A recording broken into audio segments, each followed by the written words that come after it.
पहले हाथीदह में डच व्यापारियों ने एक कोठी बनाई थी और बाघर की सिंचाई के लिए एक पवन चक्की बनवाई थी।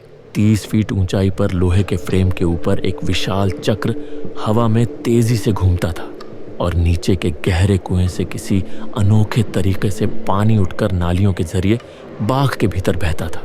1700 शताब्दी की एक तकनीकी उपलब्धि, वही कोठी और पवन चक्की अब नारायण राय के हाथ में है। 1942 की आंधी में पवन चक्की का चक्र टूटकर गिर गया और फिर 50 के दशक में जमींदारी प्रथा का अंत हो गया। तब तक कोठी की हालत जर्जर हो चुकी थी और पवन चक्की का लोहे का मंच चोरों ने तोड़ कर ले लिया था। प्रकृति शून्यता को सहन नहीं करती और वहां उग आया घना जंगल।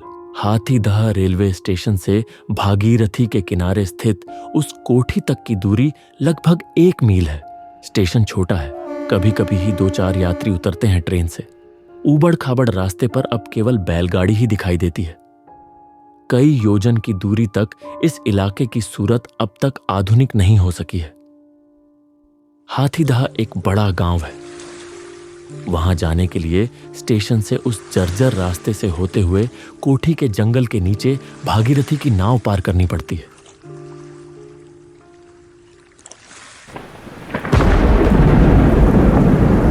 जुलाई महीने की एक शाम, जैसे ही ट्रेन से उतरे जोरदार बारिश शुरू हो गई। अकेला होता तो कोई बात नहीं थी, लेकिन साथ में थी मेरी पत्नी, अपने मायके हाथीदह जा रही थी। इसलिए मैंने भी दामाद जी की तरह पारंपरिक कपड़े पहने हुए थे और उर्मी भी पूरी सज धज के साथ तैयार थी। साथ में कुछ बंडल भी थे। स्टेशन के बरामदे तक पहुंचते पहुंचते हम दोनों पूरी तरह भीग चुके थे। बूढ़े स्टेशन मास्टर ने जीप से चुक चुक की आवाज करते हुए कहा, क्या हाल हुआ है? ससुर साहब हाथीदह के क्षेत्र प्रमुख हैं, एकमात्र बेटी के पिता। बात थी कि एक बैलगाड़ी आएगी और साथ में एक चौकीदार भी होगा। बातचीत में लगे स्टेशन मास्टर ने इधर उधर खबर लेकर फिर जीप से चुक चुक की आवाज निकालते हुए कहा, ये ट्रेन आने वाली थी दोपहर 12 बजे, पर 6 घंटे लेट, इसलिए आपके ससुराल वाले वापस चले गए। मैं पूछ कर बताता हूँ। गिरिया, अरे ओ गिरिया, सुन इधर। नीली वर्दी पहने एक रेल कर्मचारी, हाथ में एक भूतिया रेल लालटेन लिए न जाने कहां से आकर बोला,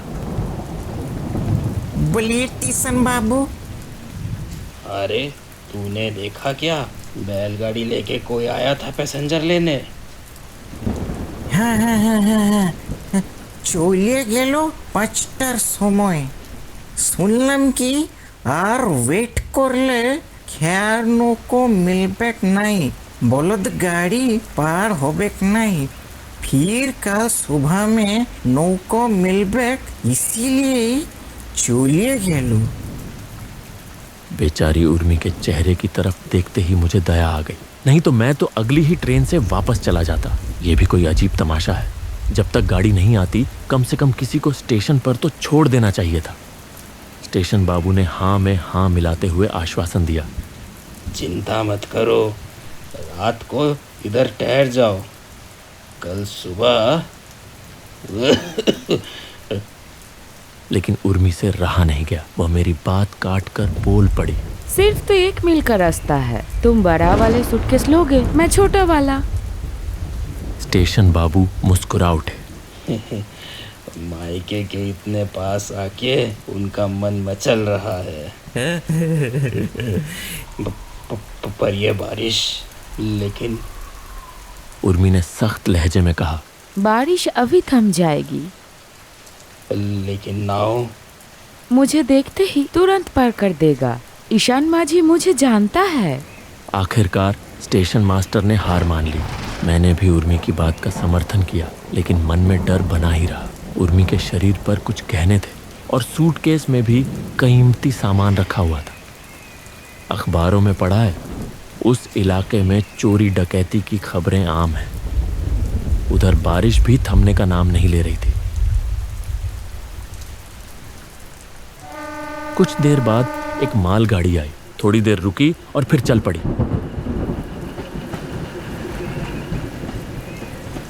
तभी देखा, बरसाती पहने एक पुलिस अधिकारी साइकिल और टॉर्च लिए गार्ड साहब के डिब्बे से नीचे उतरे।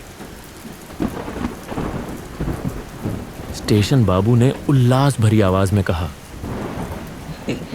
वो देखो, हाथी डाहो का दारोगा साहब आ गए हैं। दारोगा बाबू का नाम नीलमाधव चक्रवर्ती था। वे अगले स्टेशन की ओर एक गांव में हुए दंगे की जांच के सिलसिले में गए थे। हमसे परिचय लेकर बोले, चिंता की कोई बात नहीं है। बस मैडम जी थोड़ा सा चल सके तो हो जाएगा। उर्मी ने कहा, चल लूंगी, मैं तो गांव की ही लड़की हूँ। बारिश धीरे धीरे थमती थमती आखिरकार रुक गई। उस समय रात के 9:30 बज चुके थे। हमें हैरान करते हुए बादलों के बीच से एक चमचमाता चांद निकल आया। भीगी धरती पर उसकी चांदनी की झलक अद्भुत रहस्य से भरी लग रही थी। हमने रास्ते पर चलना शुरू किया।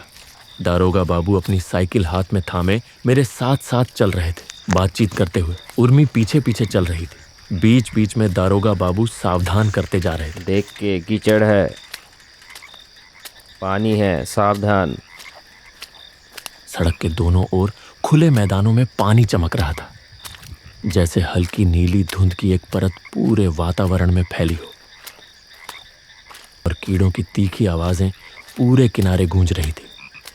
कहीं कहीं 1-2 पेड़ खड़े थे। उन पेड़ों पर जुगनुओं की माला टिमटिमा रही थी, और कहीं दूर से सियारों की आवाजें आ रही थी।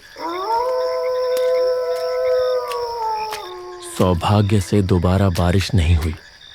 बादल के टुकड़े चांद के ऊपर से बहते जा रहे थे, जिससे कभी उजली चांदनी बिखरती तो कभी हल्का अंधेरा। एक अद्भुत रोशनी और छाया का खेल चलता रहा। आधा मील चलने के बाद दूर एक लालटेन दिखाई दी। जैसे ही लालटेन पास आई, दारोगा बाबू ने टॉर्च जलाकर हंसते हुए कहा, रतु चौकीदार आ रहा है। जो भी बोलो साहब, इस एरिया के लोग बेसिकली अच्छे हैं। अब देखिए, रतु को महीने में सिर्फ 5 रुपया मिलता है, लेकिन जिम्मेदारी देखिए, मेरे लिए निकल पड़ा है।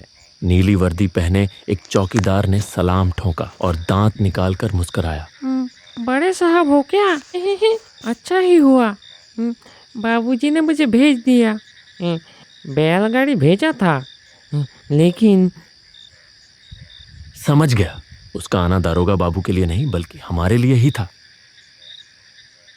दारोगा बाबू भी यह भांप गए और झुंझलाकर बोले, बत्ती से क्यों दिखा रहा है, भूत कहीं का। इनके सूटकेस कौन उठाएगा? मेरे ऐतराज के बावजूद बेचारा रतु चौकीदार दोनों सूटकेस सिर पर उठा लिया और एक हाथ में लालटेन टांग कर हमसे आगे आगे चलने लगा। थोड़ी देर बाद हम ऊंची कोठी के जंगल के उत्तर छोर से घूमकर घाट पर पहुंचे। बरसात की नदी अब दोनों किनारों तक भर चुकी थी, बहुत चौड़ी लग रही थी। किनारे पर ईशान माझी का झोंपड़ा था। रतु उसे आवाज लगाने लगा, यहां तक कि दारोगा बाबू का नाम लेकर डांट भी लगाई, लेकिन उधर से कोई जवाब नहीं आया। थोड़ी ही देर में पता चला कि चौकीदार को पार उतार कर ईशान माझी अपने घर चला गया है। उसका गांव इस कोठी के दक्षिणी छोर के उस पार है। दारोगा बाबू झुंझलाकर बोले, उसको तो कल देख लेंगे। रतु, नाव लेके चल तू। बड़े साहब, मैं तो नाव नहीं चला सकता। ऊपर से नदी भी भर चुकी है, तेज तूफान चल रही है। उस बार की तरह बीच धार में डूब जाऊंगा बड़े बाबू। रतु डर के मारे हकलाते हुए कुछ बोलने ही जा रहा था कि अचानक छर्र छर्र करती बारिश फिर से शुरू हो गई।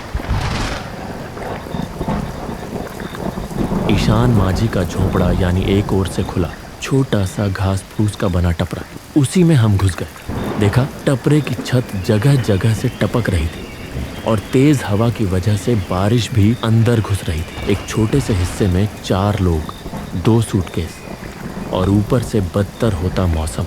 छत तेज हवा से चरमराने लगी। तभी चौकीदार अचानक बोला, बड़े साहब, कोठी बाड़ी में चलते हैं। वहाँ एक कमरा है। एक साधु कुछ दिन से वहाँ रह रहे हैं।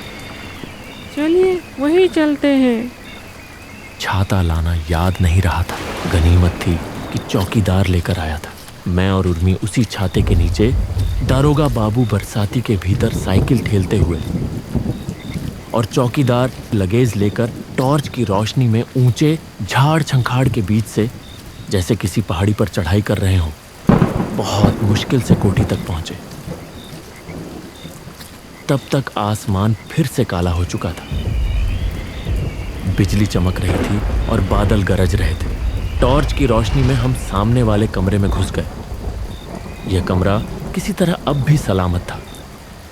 बरामदा भी ठीक ठाक था। दारोगा बाबू ने टॉर्च घुमाई। अंदर एक सिंदूर लगा त्रिशूल, माँ काली की जड़ी हुई तस्वीर, पूजा की कुछ निशानियां और एक कोने में गोल कर रखी गई एक चटाई सी बिछावन दिखाई दी। लेकिन साधु बाबा नहीं थे। दारोगा बाबू ने वह बिछावन उलट कर देखा, फिर उसे किनारे खिसका दिया। नाक सिकोड़ते हुए बोले, साधु बहुत ही गंदा है।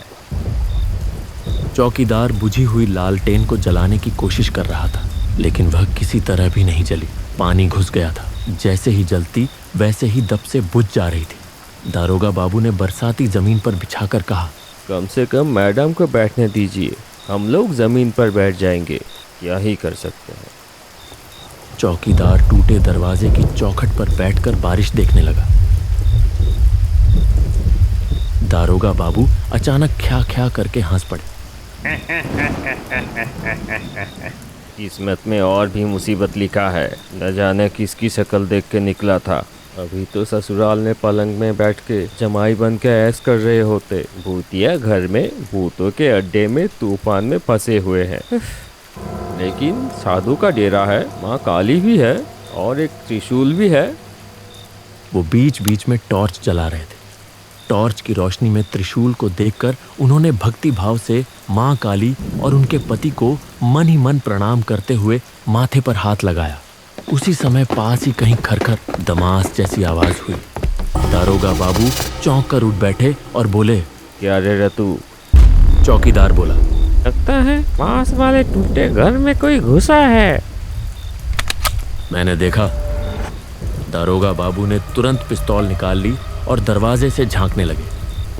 मेरे सीने के भीतर डर की एक लहर दौड़ गई। उर्मी से मैंने कोठी के जंगलों में बाघों की ढेरों कहानियां सुनी थी। तभी फिर खड़खड़ दमास और उसके बाद धुप धुप की आवाज के साथ कोई दौड़ता चला गया। ये था पवन चक्की पार्ट 1। बहुत जल्द आने वाला है पवन चक्की पार्ट 2।